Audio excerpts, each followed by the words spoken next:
Feeling refreshed and ready for more exploration, the road takes me to nearby Pyengana to check out an award-winning dairy.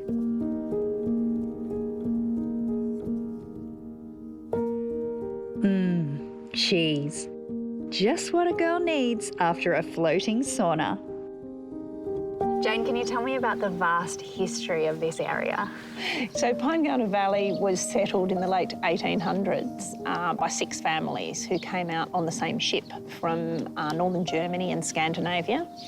And they built their farms here in what was and remains a very remote valley. Yeah. It was too far away for them to be able to take their milk to market as a fresh product, so they began making cheese. And the process that has been used for making cheese in this valley has remained essentially unchanged for 130 years. That is incredible. So you're still making cheese the same way that they were making it 130 years ago? And not only are we making it the same way, we're still using the same equipment that's been used in the valley for the best part of 70-odd years. Do you think that if you did change to using more like automated and easier sort of ways, it would change the flavour of the cheese at all? It would very much change the flavour of the cheese, and it would no longer be Pyengana cheddar. Yeah. The other really important thing is that we are one of the few cheese businesses in the country that still wrap the cheese in the traditional cheesecloth and mature it on the shelves. How long does it take to mature? So cheddar cheese, when we first make it, is a bit like rubber. It will actually squeak in your teeth as you chew on it, and it has no flavour. Yeah. So you know it's not ready to eat then. So good cheese, the flavour improves with age.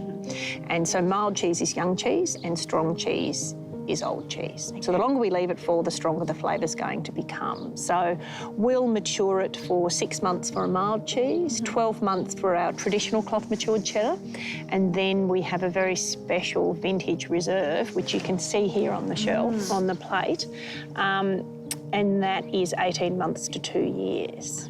Whilst our cheese-making heritage is very traditional, our methods for milking cows are very modern. And in the dairy behind us here, the cows are actually being milked by robots.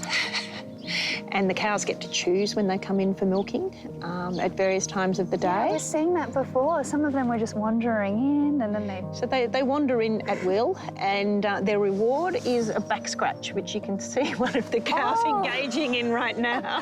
How good is that? So they like a scratch at the end of milking, and then they wander back to the paddock So they're very happy cows. Go. Yeah. And tell me about Tassie. You've grown up here. What do you love most about it? Well, you look at the beautiful scenery and the beautiful, amazing environment. I've been making cheese for 30 years, and one of the great things and one of the most important aspects of good cheese is good milk. And Tasmania is one of the best environments that we have in Australia for producing fresh milk, and that's because we can grow great grass, and great grass needs lots of rain. Here in Pyengana, we get really good summer rains, and so that supports the grass growing throughout the summer months and helping us to produce really tasty milk, and enables the cows to be ranging out in the fields all year round. Well, what do you say we head inside and take a look downstairs? Yes, I think that's a great idea. Let's do it. You can really feel the love and passion the team have for their cheeses, and walking amongst these ageing wheels can easily make you believe it is a time long past. So push the iron in, twist it around, and then pull it out.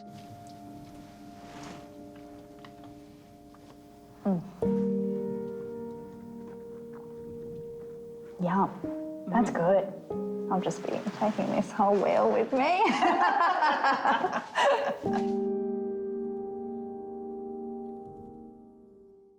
Next week on Roads Less Travelled, I proudly get to showcase my home state of Victoria and some of its lesser-known attractions, while Tees continues to explore the east coast of Tassie, including one of the 10 best beaches in the world.